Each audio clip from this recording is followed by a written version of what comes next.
As the great Owen Hart once said, enough is enough and it's time for a change. WWE burns through a lot of creative. There isn't much time to sit down and plan things out long term. This only makes it even more remarkable that the Roman Reigns-led Bloodline story has been so carefully constructed and executed to perfection. That might never have happened had Roman not looked writers in the eye and asked something like, "What are we doing here?" So I am Gareth, this is What Culture Wrestling, and here are 10 exact moments wrestlers told WWE creative enough is enough. Number 10, Jon Moxley's inoculation pain. This was quite literally a pain in the ass for Jon Moxley, and it was very much a final straw moment for him. Moxley later told anyone who'd listen in interviews that he hated the inoculation segment with a passion. WWE's kayfabe Doc was supposed to protect Ambrose from a disgusting, disease-riddled fanbase. It was all rather over the top. Not especially a bad thing in pro wrestling, but this sure did not suit Mox.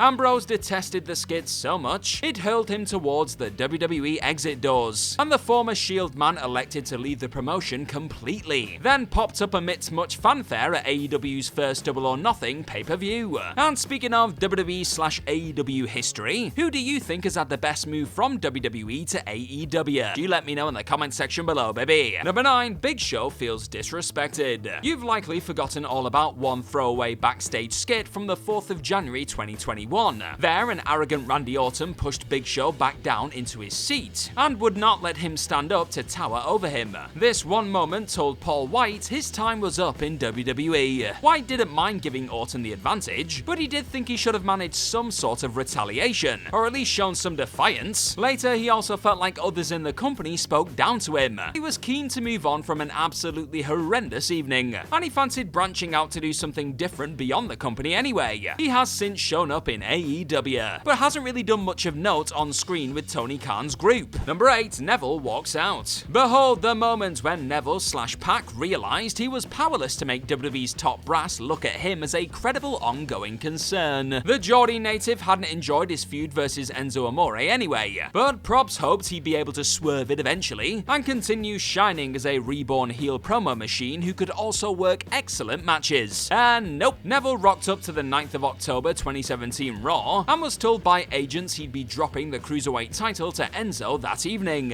He walked out on the organization before Raw, then eventually managed to negotiate his release from contract following some lengthy, confusing back and forth. The Flyer had seen enough to know he'd never be taken seriously. Number 7, Drew McIntyre wants some assurances. It would be guesswork and probably false to suggest Drew didn't like his hot triple threat bout with Gunther and Sheamus at WrestleMania 39. That trio tore the house down on the mid-card, but one key word there might have been the problem: mid-card. McIntyre had been sliding into that groove ever since failing to win the undisputed title from Roman Reigns on Clash at the Castle in September 2022. And according to various reports earlier this year, McIntyre was thrashing out terms on a new potential deal with WWE, but seemingly wanted assurances he'd be handled correctly. It also led to conjecture about the fascinating now Raw heel potentially jumping to AEW or taking some time away from the spotlight if his deal is allowed to expire next year. But it is also worth noting that the Scotsman has been at the center of one of the strongest storylines on WWE programming since making his return at Money in the Bank earlier this year. Number 6, Seth Rollins watches Babyface fire die. What was running through Seth Rollins' head as he lay on the ground in Saudi Arabia at Crown Jewel 2019 is less of a mystery. He'd been one of the best babyfaces of WWE's entire year, but the creative team effed that up when booking Seth against the late Bray Wyatt's Fiend offshoot. Their non-finish at Hell in a Cell borderline destroyed the famous gimmick bout's entire luster in minutes, and that led to the follow-up battle having this bizarre "can't be stopped for any reason" tagline.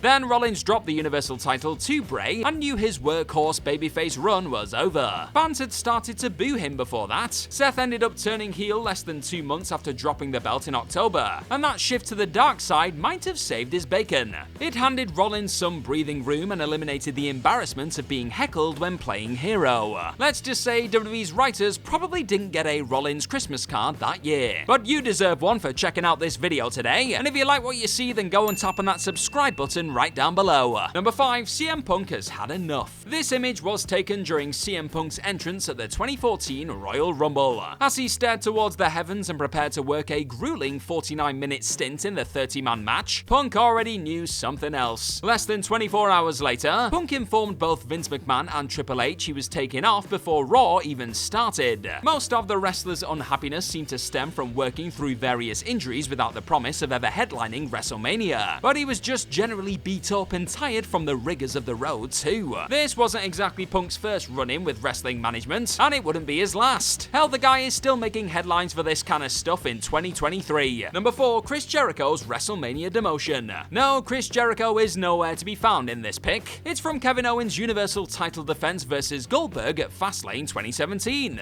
But it started pushing Jericho towards a WWE departure long before that actually happened. The veteran was sick and tired of how things were handled. Goldberg beating KO at Fastlane was a death knell for Jericho's full-time WWE career, and his excitement for Vince McMahon's leadership overall. McMahon demoted Jericho versus Owens from world title marquee slot at WrestleMania 33 to second on the card in a United States title scrap. Then the boss bashed their performance behind the curtain in Orlando. That was too much for Y2J to take, and he's since revealed that this series of events led to him departing WWE entirely. He has not looked back since. Number 3, The Undertaker visibly needs a break. By late 1999, The Undertaker didn't feel like his long-standing supernatural deadman persona was working any longer. So in a bid to shake things up, Mark Calaway planned to become a more realistic character. Vince McMahon was hesitant to pull the trigger on change, but Taker wasn't taking no for an answer. The loyal but wounded soldier needed some time off to heal up injuries anyway. His tag team with Big Show had been middle of the road, and his in-ring performances first decreased in quality, then evaporated in favor of promos when injuries got on top of him. Before his time off and grand return in May 2000 as the Biker, it's possible to see Taker looking proper brassed off on countless episodes of Raw. The dude was going through creative burnout. Number 2, Steve Austin is horrified by his Mania role. 2002 was a rough old year for Steve Austin. WWE's top star since 1998 was physically struggling, but viewed company creative as an even bigger pain. The writers suddenly downplayed his importance to the cause and programmed Stone Cold in a nothing mid-card match with Scott Hall at WrestleMania X8. Rewatch Mania now and you'll see Austin look totally disinterested by everything around him. Steve walked out before the 10th of June episode of Raw, and the promotion bashed him on live TV for it. Austin was flat out finished with the creative team's ideas for him.